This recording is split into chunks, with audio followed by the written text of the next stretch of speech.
तो आज हम लोग इसमें सबसे पहले पढ़ेंगे हुक्स लॉ क्या होता है, रॉबर्ट हुक के काम को। तो हुक्स लॉ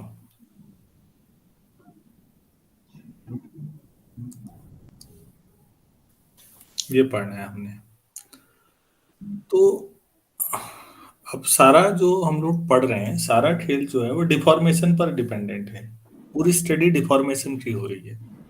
किसी चीज पर फोर्स लगाया और डिफॉर्मेशन हुआ।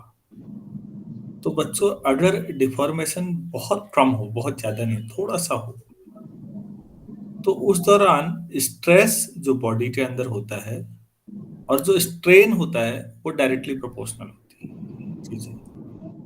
तो मैं पहले थोड़ा सा मैथमेटिकली आपको कुछ चीजें बता दूं, ये चीज आपको मदद करेगी। कभी अगर ये कह दिया जाए कि एक्स प्रोपोर्शनल टू वाई है, तो इसका मतलब होता है कि एक्स इक्वल टू अगर करेंगे तो सम कांस्टेंट आ जाएगा, सब वो लैम्डा हो गया। और इसका ये भी मतलब है कि एक्स और वाई का जो रेशियो है वो लैम्डा है, वो कांस्टेंट है। तो अगर दो चीजें डायरेक्टली प्रोपोर्शनल हैं तो उनका रेशियो कांस्टेंट होगा। ये बात समझ में आई? दो क्वांटिटीज अगर डायरेक्टली प्रोपोर्शनल होंगी कभी, तो इसका मतलब क्या माना जाएगा? सर उनका रेशियो कांस्टेंट। हाँ, अगर बढ़ेंगी तो दोनों बढ़ेंगी, घटेंगी तो दोनों घटेंगी। इसका ये मतलब है। तो रेशियो जो आएगा, जो कि अगर एक्स बढ़ेगा तो वाई भी बढ़ेगा, और दोनों में बढ़ोतरी ऐसी होनी चाहिए कि रेशियो वही रहे। ठीक है। अच्छा,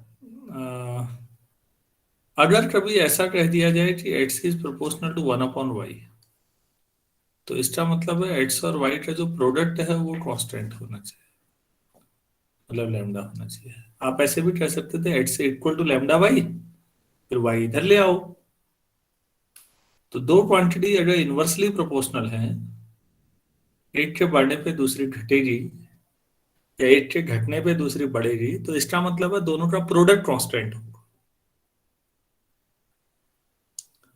तो डायरेक्टली प्रोपोर्शनल में रेशियो कांस्टेंट, इनवर्सली प्रोपोर्शनल में प्रोडक्ट कांस्टेंट।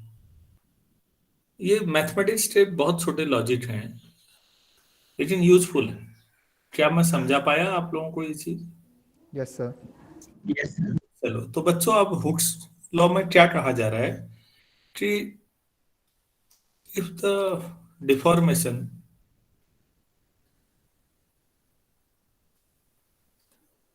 इज स्मॉल, किसी ऑब्जेक्ट का थोड़ा सा बदलाव अगर हुआ है, तब the stress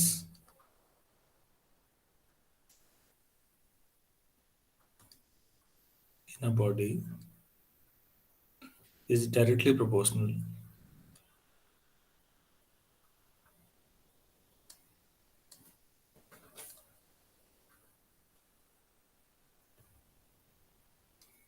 to the corresponding strain,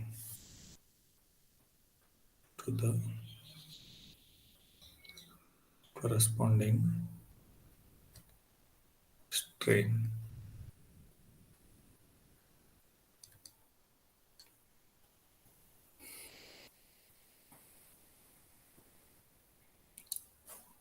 तो वो स्ट्रेन के डायरेक्टली प्रोपोर्शनल होगा, स्ट्रेस और स्ट्रेन के। तो आप ऐसे भी कह सकते हो इसको कि दैट इज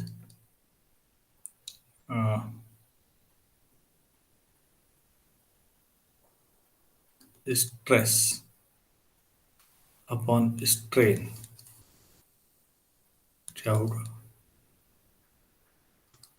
तो अगर स्ट्रेस बढ़ाओगे तो स्ट्रेन भी बढ़ेगा, स्ट्रेस घटाओगे तो स्ट्रेन भी कम होगा, दोनों का रेशियो कांस्टेंट रहेगा। लेकिन ये स्मॉल डिफॉर्मेशन के लिए है, ये ध्यान में रखना है। ऐसा मत सोचिए ये हमेशा नियम लागू होता है। ये किस स्थिति में लागू होगा? केवल सर जब जब फॉर्मेशन स्मॉल। हाँ, बहुत कम हो। अब वो बहुत कम भी क्या होता है, आज मैं इस पे भी बातचीत करूंगा। मतलब बहुत कम क्या मतलब, कहाँ तक बहुत कम माना जाता है? थोड़ी देर बाद इस पे बातचीत करते हैं, पहले हुक्स लॉ को थोड़ा और बेहतर समझते हैं। तो अब और बेहतर क्या कैसे समझे, मैं थोड़ा सा उसको बताता हूँ आपको। ऐसा करते हैं बच्चों, हमारे पास मान लेते हैं कोई वायर है, ये वायर है। ये क्रॉस सेक्शनल एरिया हो गया। सपोज इसको F4 से इधर को खींच दिया आपने। एक वायर है आपके हाथ में रस्सी जैसे, और आप खींच रहे हैं। आप सोचिएगा, दोनों को अपने हाथों, दोनों हाथों से सोचिएगा। तो कुछ ऐसा होगा ना, दोनों हाथों से बराबर ताकत ही तो लगेगी। Yes sir. ठीक है। और क्रॉस सेक्शनल एरिया जो है, जहां पर ये फोर्स लग रहा है, ये क्रॉस सेक्शनल एरिया को हम ए मान लेंगे। ठीक है। तो एरिया यहाँ पर हुआ, ये ए होगा, ये समझ में आया। दोनों साइड ए मान लेंगे हम लोग। अच्छा, जब मैंने ऐसा बाहर को फोर्स लगा के बनाया था पिछली बार डायग्राम, तो मैंने आपको कहा था कि ये टेंसाइल स्ट्रेस है, और इससे टेंसाइल स्ट्रेन डेवलप होगा, क्योंकि लेंथ में बदलाव आएगा। हम मान लेंगे कि शुरू में लेंथ एल थी, और जब आपने दोनों तरफ एफ फोर्स लगाया तो length L plus delta L हो गई मान लो। तो स्ट्रेस और स्ट्रेन का रेशियो निकालते हैं, और ये जिस आदमी ने किया था उसी के नाम पे यंग मॉड्यूलस कहा जाता है इसको। तो यंग के नाम पे चलिए ये लिखते हैं। आप ये छोटा सा ये बना लो बस। ए क्रॉस सेक्शन एरिया है, तो इसको मैं लिख भी देता हूं।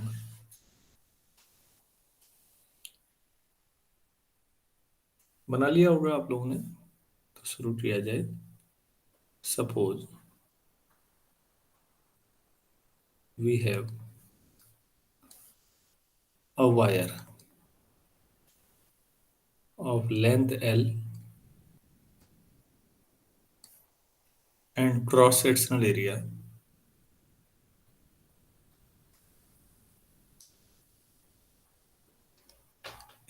A।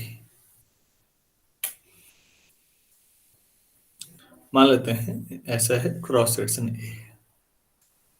ठीक हो गया। अब क्या है, हमने बाहर को फोर्स लगाया, तो we apply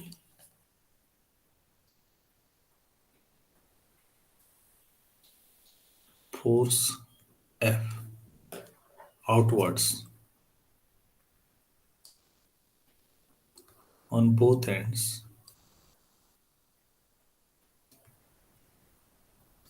such that length becomes L plus delta L। तो जो लेंथ हो गई वो L से L प्लस डेल्टा L हो गई मान लेते हैं। तो टेंसाइल स्ट्रेस कितना होगा बच्चों?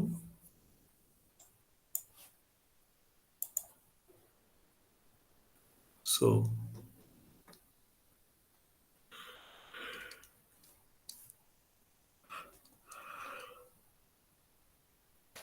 टेंसाइल स्ट्रेस कितना होगा, कल बताया था। इसको टेंसाइल स्ट्रेस माना जाएगा, और ये दूसरा क्या हुआ, tensile strain.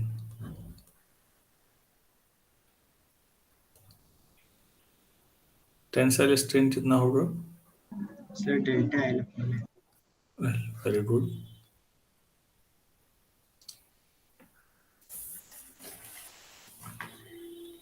Then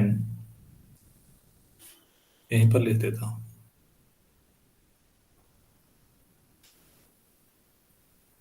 tensile stress upon tensile strain, इन दोनों का जो रेशियो होता है बच्चों, उसे हम वाई से दिखाते हैं, कैपिटल वाई, और ये कांस्टेंट होता है। ये वही है जो ऊपर लिखा हुआ है सबसे ऊपर, स्ट्रेस अपॉन स्ट्रेन है। इन इस सिचुएशन में टेंसाइल सिचुएशन है जो बताई थी मैंने कल। ये कांस्टेंट होगा। y is called, लिखिएगा, y is called Young modulus of elasticity। Young नाम है फिजिसिस्ट का, यंग मॉड्यूलस ऑफ इलास्टिसिटी।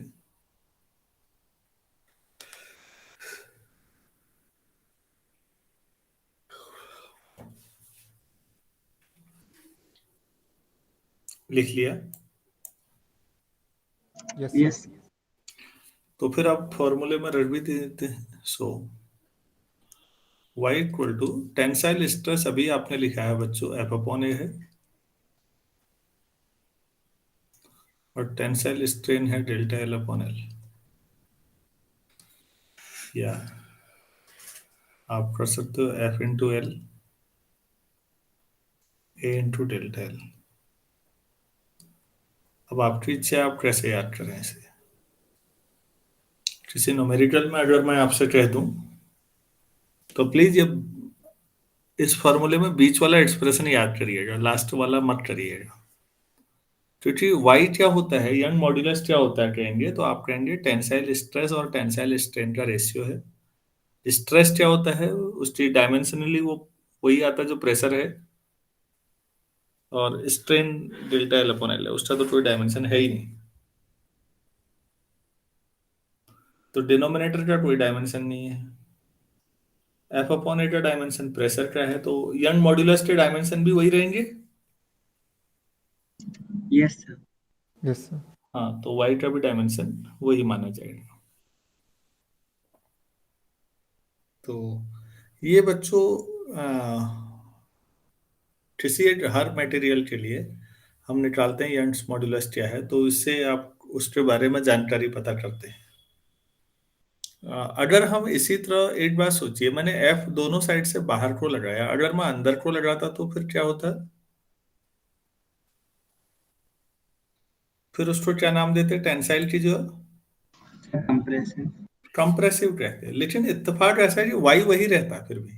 नई लाइन से लिख लीजिए इसको कि if the rod is compressed, या वायर जो भी है, रॉड जो जो भी लिया है आपने, rod is compressed, compressive stress, यही नाम आएगा, compressive stress and compressive strain appear.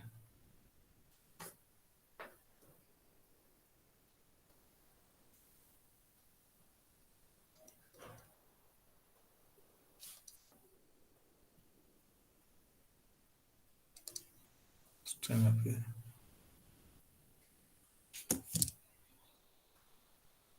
लेकिन रेशियो सेम रहेगा अभी भी। लिख लीजिए देयर रेशियो, देयर में THEIR, their ratio y is same as that for tensile case, that for tensile case। तो चाहे टेंसाइल हो या कंप्रेसिव हो, यंग मॉड्यूलस इस तरह से निकलता है। क्या आप लोगों को समझ में आया ये? Yes, sir. Yes, चलिए, sir. मैं एक छोटा सा सवाल पूछ रहा हूँ आप लोगों से, देखते हैं आप कितना कर पाते हैं इसको। देखिए, लोड ऑफ, क्वेश्चन है, न्यूमेरिकल है, a load of 4 kg is suspended from a ceiling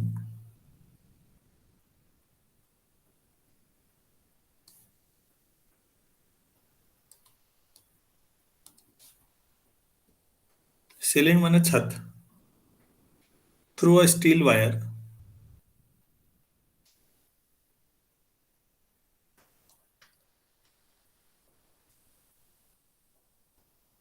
through a steel wire of length 20 meter,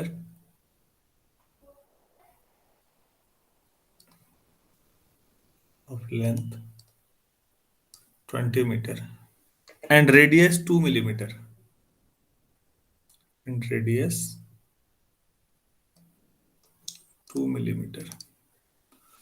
20 मीटर लंबी एक वायर है हमारे पास, उसका रेडियस 2 मिलीमीटर है, काफी पतली है वायर। उससे 4 किलो वेट लटका दिया आपने, बहुत ऊंची छत है उससे। ठीक हो गया, नई लाइन से लिखिएगा इसके बाद। नहीं, अभी क्वेश्चन अभी है। It is found that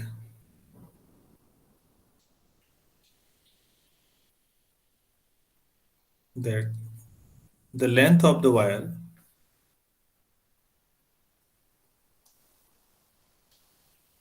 length of the wire increases by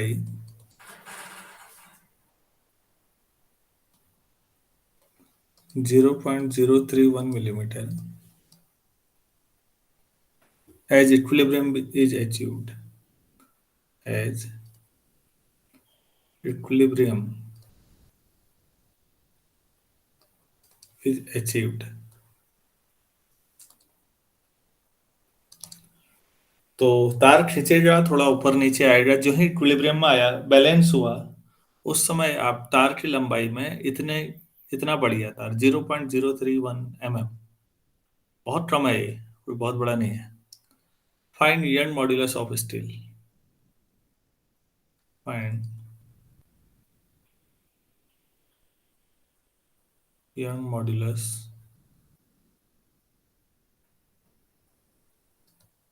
of steel.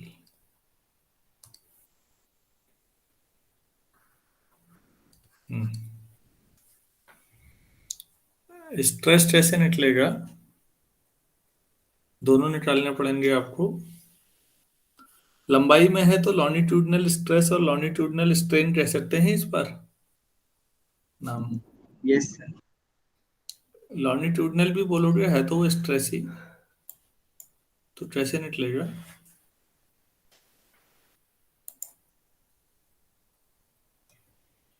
आपको फॉर्मूला बताया है, उसमें देख के बताइए। Sir, Fn upon delta S. F upon longitudinal stress क्या होता है, F upon Sir, delta S.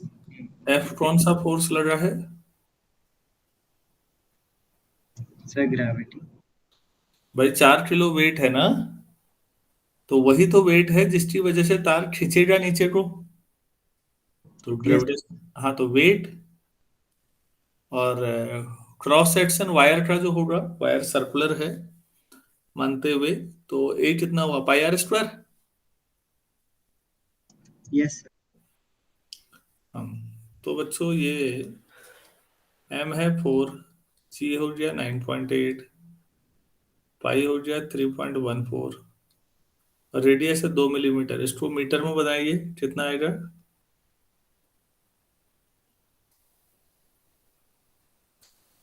ठीक है, Yes, sir. Yes, sir.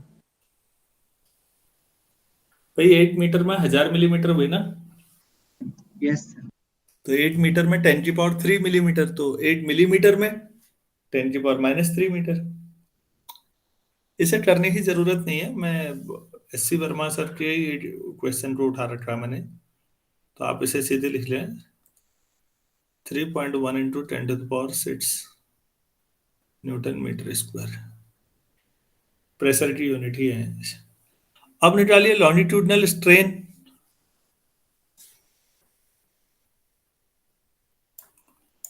वो कैसे आएगा,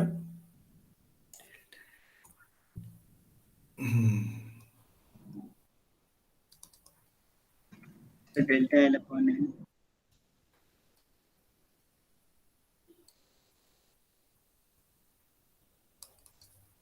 तो डेल्टा एल कितना है,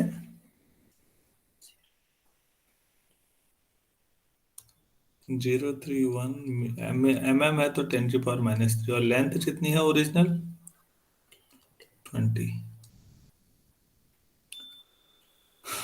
तो ये आ जाता है 0.0155 इंटू 10⁻³ ये स्ट्रेन है, इसकी यूनिट क्या होगी?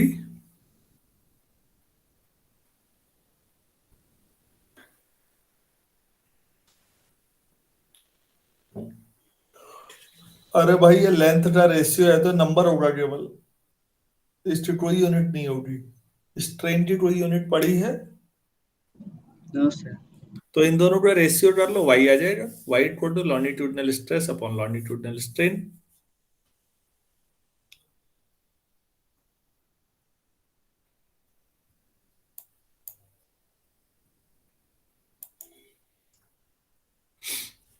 तो y इक्वल टू सॉल्व करके जो आ रहा है मैं वो लिख रहा हूँ 2 × 10⁻11 न्यूटन पर मीटर स्क्वायर। ये आपके पास स्टील के लिए यंग्स मॉड्यूलस आ गया। तो क्वेश्चन इस तरह से होंगे।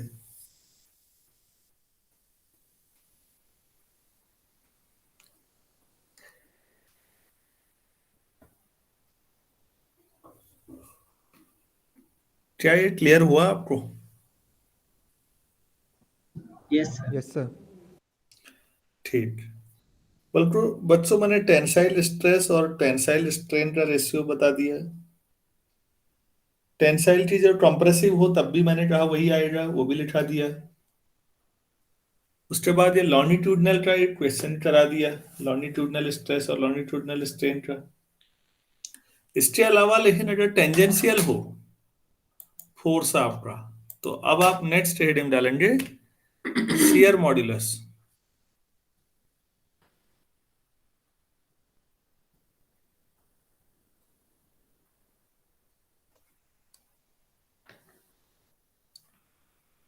शियर मॉड्यूलस, तो शियरिंग स्ट्रेस और शियरिंग स्ट्रेन का रेशियो होगा फिर अभी। Yes sir. Yes sir. हाँ, इसका एक नाम और है, क्योंकि ये तिरछा वो कर रहा होता तो ये टॉर्सनल भी बोलते हैं मॉड्यूलस। चलिए मैं लिखा दूंगा उसको, लिखिए the ratio of shearing stress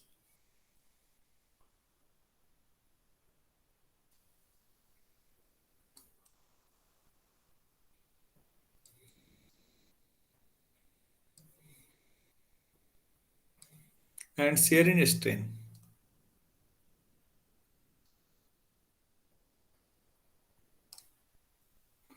is called the shear modulus. shear modulus, और ब्रैकेट में लिख लीजिए, इसके और नाम भी हैं, और मॉड्यूलस ऑफ रिजिडिटी, कई लोग इसको इस नाम से भी रिजिडिटी, और कई लोग इसको टॉर्सनल मॉड्यूलस भी कहते हैं। टॉर्सन, ऐंठना, घुमाना, टॉर्सनल मॉड्यूलस,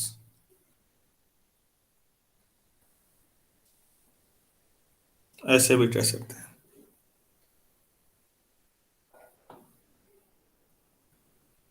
तो शेयरिंग के लिए मैंने कल भी आपको एक डायग्राम बनवाया था, मैं उसको रिपीट कर देता हूँ। आप चाहें तो उसी को मैं वही वाला बना रहा हूँ, इसलिए कोई नई चीज़ नहीं है। हमने एक ऐसा लिया था और इसको थोड़ा सा आगे तिरछा फोर्स लगा के ऐसे खींच दिया था। ये यहाँ पर आ जाएगा और ये यहाँ आ जाएगा। ये बहुत अच्छा नहीं आया, यहाँ से होना चाहिए। तो ये तिरछा बन गया, इसे हटा दीजिएगा, समझ जाइए आप। तो मैंने बताया था कि अगर आप इसे एच मान लें, ये साइड, ये स्क्वायर मान लिया था मैंने, और ये जो डिस्प्लेसमेंट हुआ है ये यहाँ से यहाँ तक का साइड है, इसे एक्स मान लीजिए।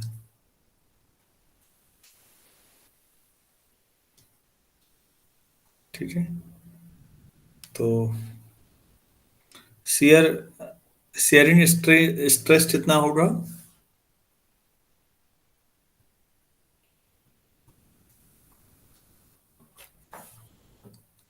शेयरिंग स्ट्रेस एफ अपॉन ए, एफ ये फोर्स लगा होगा यहाँ एकदम, तभी इसने तिरछा कर दिया इसको।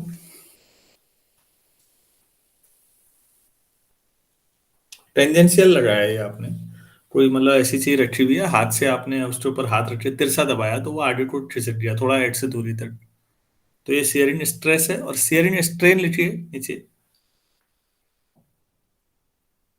वो कितना था कल याद है आपको, इस सिचुएशन में क्या लिखाया था मैंने?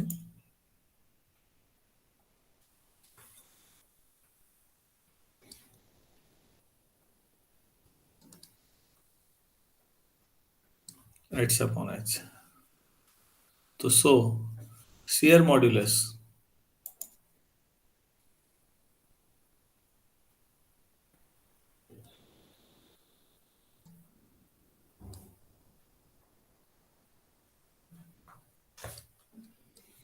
तो शेयर मॉड्यूलस को हम लोग ईटा से दिखाते हैं, और ये दोनों का रेशियो है sharing stress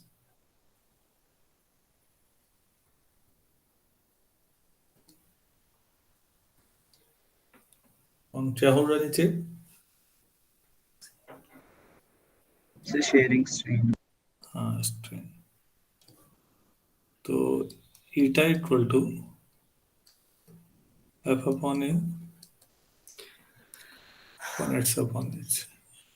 H upon H का तो कोई डायमेंशन हो नहीं सकता, क्योंकि एच और एच दोनों ही लंबाई है, तो रेशियो हुआ स्ट्रेन। तो F upon A upon H upon H. तो ये क्लोज कर लीजिए। आप कभी भी न्यूमेरिकल करेंगे, शेयरिंग वो निकालिए, आप करेंगे शेयरिंग मॉड्यूलस, तो इससे निकालेंगे आप।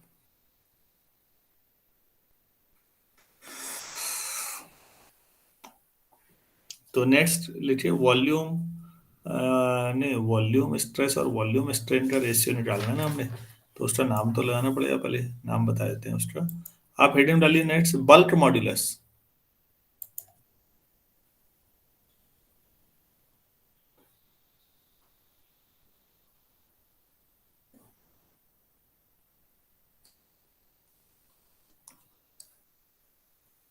बल्क मॉड्यूलस, तो बल्क मॉड्यूलस में अब आप खुद लिखिए एक बार, लिखिए the ratio of volume stress and volume strain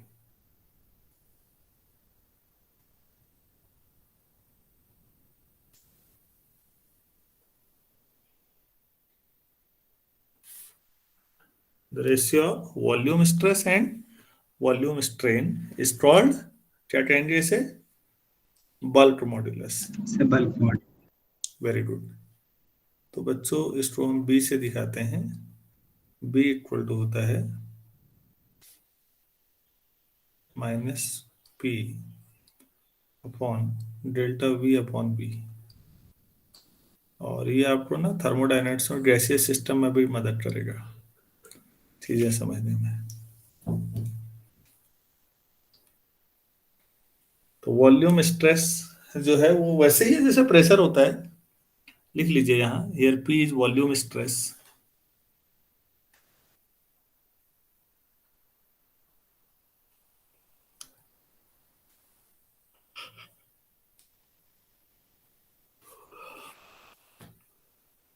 तो सवाल ये उठेगा कि यहाँ पर माइनस साइन क्यों लिया आपने? अगर आप किसी चीज पर बाहर से कोई ऐसा बलून टाइप का कोई चीज है और उससे पिस्टाने की कोशिश करो बाहर से, तो उसका वॉल्यूम कम होगा या नहीं? और अगर बाहर को खींचने की कोशिश करो, फोर्स बाहर को लगाएं, तो किसी चीज का वॉल्यूम बढ़ने की उम्मीद है या नहीं? Yes, sir. Yes, sir.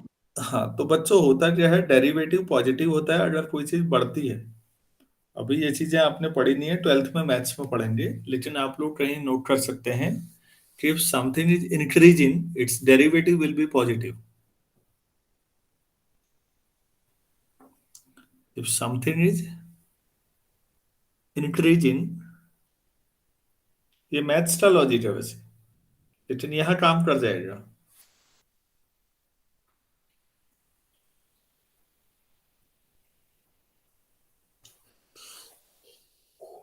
कोई चीज बढ़ेगी तो उसका डेरिवेटिव कैसा होगा बच्चों? Sir, positive. एंड उल्टा भी लिख लो फिर, समथिंग इज डिक्रीजिंग, इसको हम प्रूफ करेंगे लैग्रेंज मीन वैल्यू थ्योरम के बाद 12th में।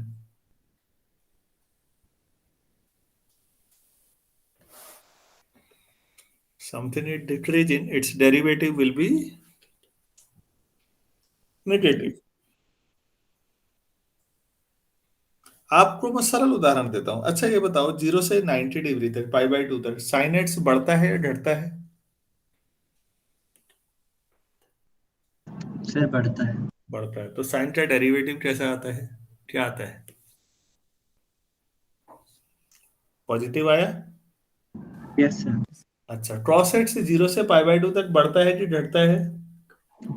सर घटता है। घटता है। तो उसका डेरिवेटिव क्या आता है क्रॉस का?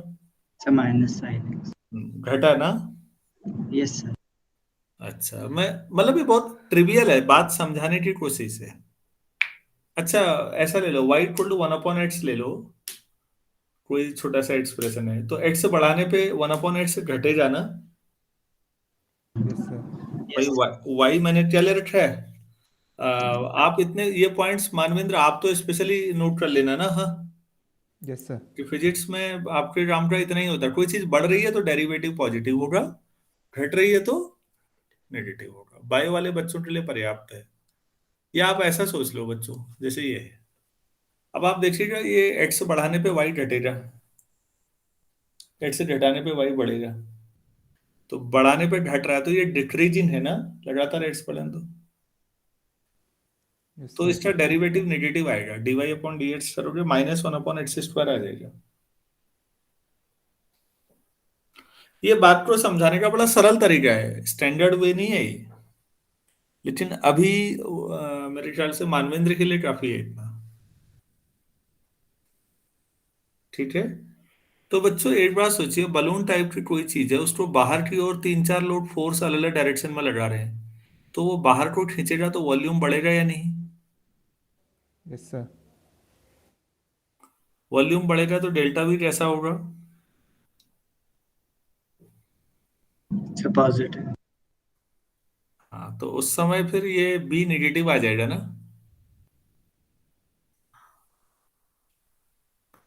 बी कैसा होगा? Sir negative. क्योंकि पी पॉजिटिव है, वी पॉजिटिव है, डेल्टा वी भी पॉजिटिव आ गया, लेकिन बाहर से तो माइनस है।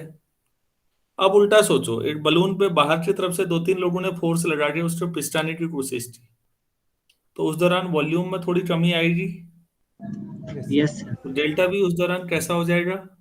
Sir negative. नेगेटिव। डेल्टा भी नेगेटिव होगा बच्चों, ऊपर भी माइनस साइन है, तो ओवरऑल क्वांटिटी कैसी हो जाएगी? पॉजिटिव। पॉजिटिव। उस समय बी पॉजिटिव हो जाएगा। ये बल्क मॉड्यूलस कब पॉजिटिव होता है और कब नेगेटिव होता है, क्लियर हुआ? Yes sir. यस। अच्छा, कई बार ऐसा भी होता है, नीचे लिख लीजिए, अब ये बात तो समझ में आ गई, मैंने लिखा रहा हूं। Sometimes bulk modulus is measured as sometimes bulk modulus is measured as b equal to minus छोटा सा प्रेशर, तो पीटी जो डेल्टा पी लिखिए, अपॉन नीचे तो वही है डेल्टा वी अपॉन बी।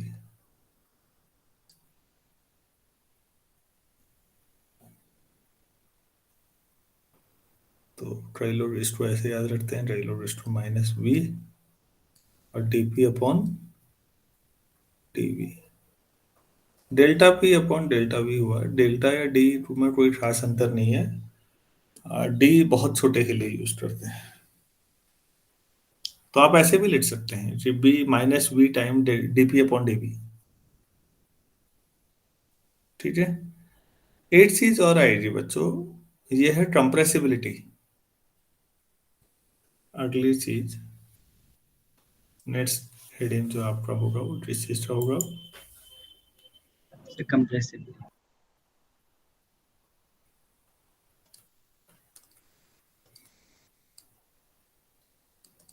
हम इसको ट्रप्पा से दिखाते हैं, ये ट्रप्पा सा वर्ड है ये, और ट्रप्पा होता है 1/b, तो आप इसे -1/b डीवी अपॉन डीपी भी कह सकते हो।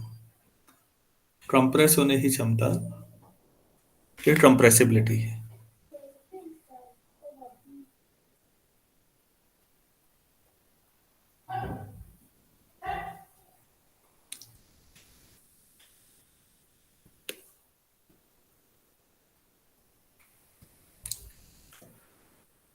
यहां तक समझने में कोई दिक्कत आई तो बोलिए प्लीज। नहीं? No sir. मानवेंद्र, आपको सारी चीजें क्लियर हो गई हैं? Yes sir. अच्छा, तो बच्चों अब एक नई डेफिनेशन लिखते हैं, इसी में अभी चली यही सारी चीजें रही हैं। ये एक आदमी का नाम है, फ्रेंच है। तो अब आप मुझे बताएंगे कि इसे हम क्या पढ़ें?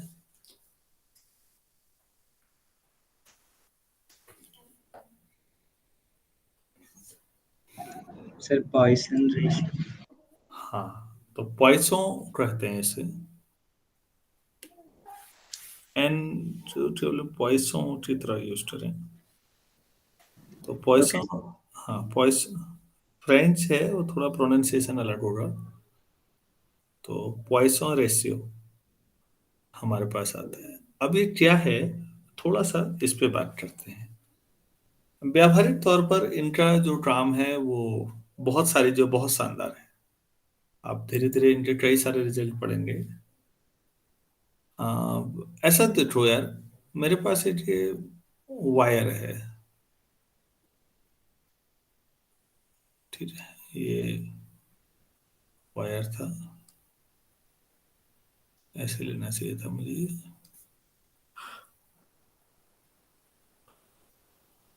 ये इसका क्रॉस सेक्शनल एरिया था। तो बच्चों मैंने कुछ फोर्स लगाया, ये खींचिया, ठीक है, खींचिया, कोई बात नहीं। अब हुआ ये कि खींचने के बाद अगर ये थोड़ा लंबा होगा, लेंथ बढ़ेगी, तो डायमीटर कम हो जाना चाहिए या नहीं? पतला नहीं हो जाना चाहिए? Yes sir. तो मैं ऐसा करता हूं, सपोज ये ऐसा हो गया।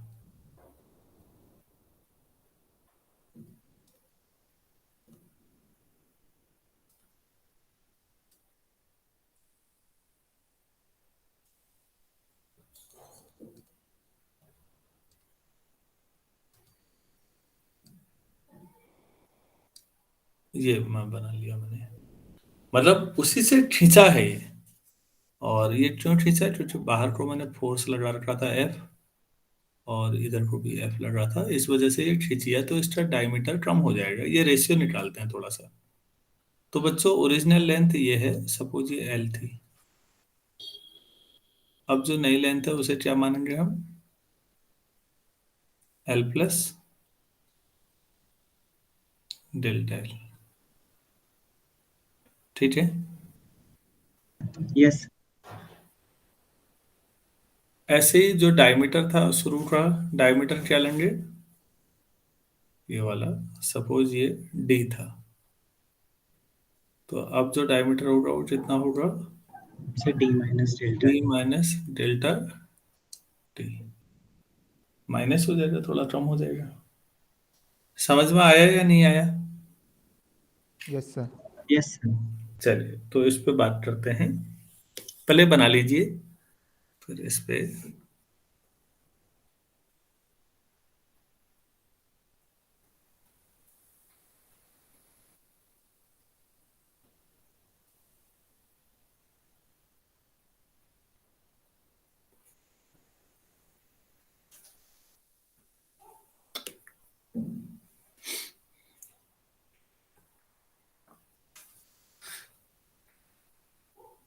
तो लिखिए, फॉर अ सिलेंड्रिकल रॉड,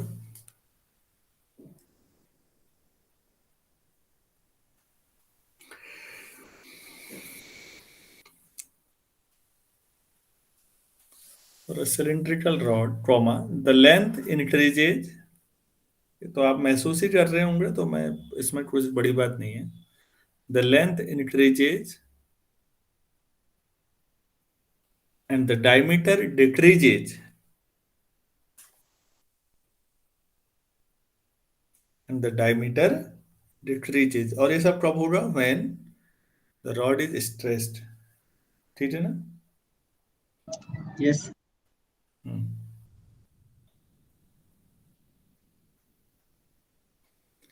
तो बच्चों दो शब्द और याद रखना, लॉन्गिट्यूडनल कभी भी शब्द आता रहता है, longitudinal.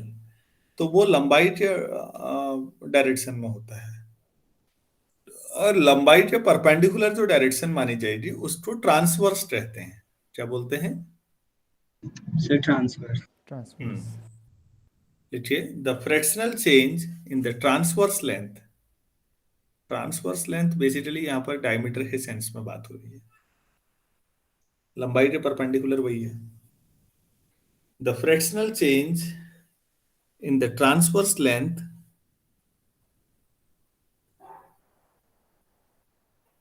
is proportional to the is proportional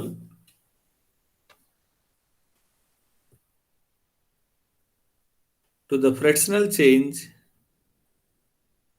in longitudinal length.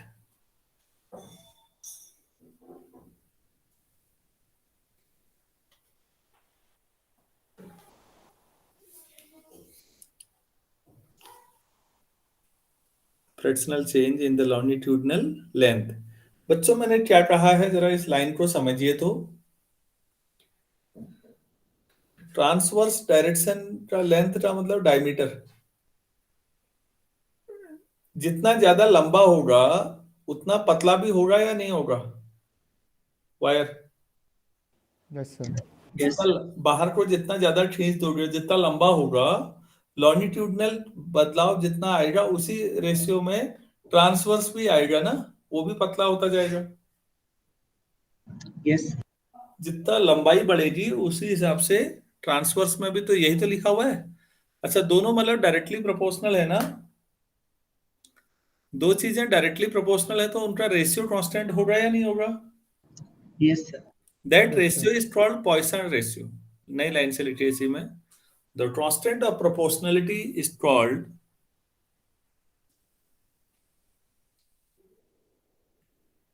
the constant of proportionality is called Poisson ratio.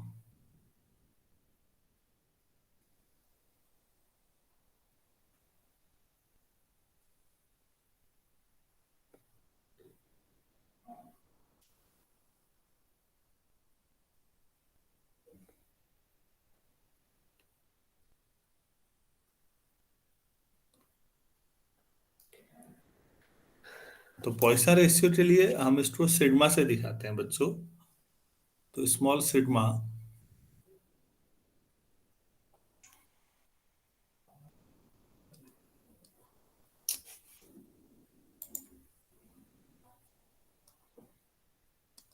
तो स्मॉल सिग्मा होगा माइनस टाइम्स, ऊपर क्या था, fractional change in transverse length, तो ये डेल्टा डी अपॉन डी हुआ fractional change, yes और fractional change in longitudinal length delta l upon l with minus sign, क्योंकि एक चीज बढ़ेगी तो दूसरी घटेगी।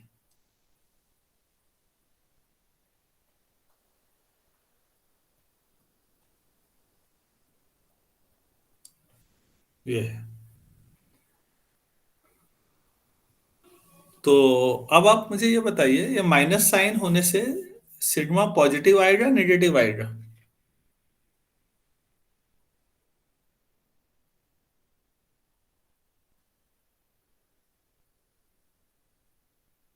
सिग्मा सर पॉजिटिव है कि नेगेटिव है? सर पॉजिटिव आएगा। वेरी गुड, बहुत बढ़िया। देखो बच्चों, लेंथ बढ़ी ना, तो डेल्टा एल पॉजिटिव हुआ, यस सर। लेकिन डेल्टा डी नेगेटिव।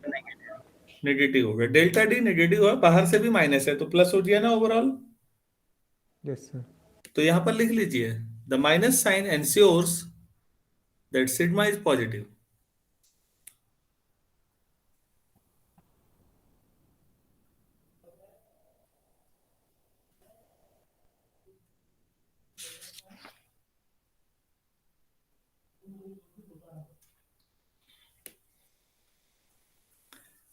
क्या आप लोगों को यहां तक पूरी बात समझ में आ गई है? Yes sir.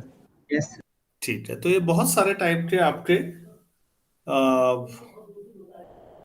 मॉड्यूलस हैं। आपने ये सारी चीजें सीखी, और मैं फिर कह रहा हूँ, इनमें से बल्क मॉड्यूलस वाली जो चीज थी हमने, B equal to minus delta b upon B.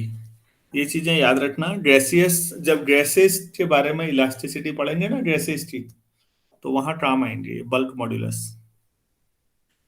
अच्छा, अब नेक्स्ट जो चीजें हैं मैं उसके बारे में नेक्स्ट क्लास में बताना चाहूंगा। आप हेडिंग डाल लीजिए, relation between longitudinal stress and strain.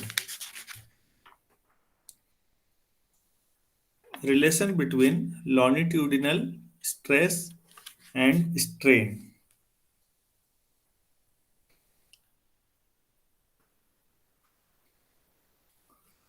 अच्छा, ये आप खुद भी एक बार पढ़ें तो अच्छा ही रहेगा आप लोगों के लिए। ये एस.सी. वर्मा सर की बुक में 282 पेज पर है।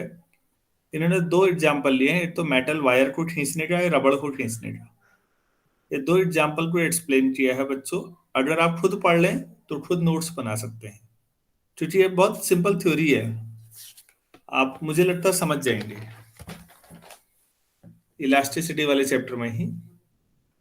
एक मेटल वायर को खींचेंगे तो क्या होगा, तो आप लोग के पास, दोनों के पास बुक तो है ही, मानवेंद्र आपके पास भी है ना एस.सी. वर्मा? Yes sir. हाँ, तो आप ये मेरे बुक में 282 पेज पर है, ढूंढ लेंगे आप इलास्टिसिटी वाले में। आप प्लीज ये, यस। हाँ मिला। हाँ सर, मिल गया। सर मेटल मिल गया। वायर का है और दूसरा रबड़ का है, खींचने का, इलास्टिसिटी के सेंस में, और दोनों को ध्यान से आपको पढ़ना है। इसमें रबड़ में तो एक शब्द नया सीखेंगे आप, हिस्टेरेसिस। उसका एग्जाम्पल, उसका यूज हम मैग्नेटाइजेशन और डिमैग्नेटाइजेशन में भी पढ़ेंगे बाद में। तो प्लीज आप ध्यान से दोनों को पढ़िए, और अगर कोई चीज समझ में नहीं आ रही है तो कल मुझसे पूछिए, और अगर पूरा आता है तो इसको अपने नोट्स में अपने हिसाब से शामिल कर लीजिए। ठीक है, और यस किसी सर। को कुछ पूछना है? No sir.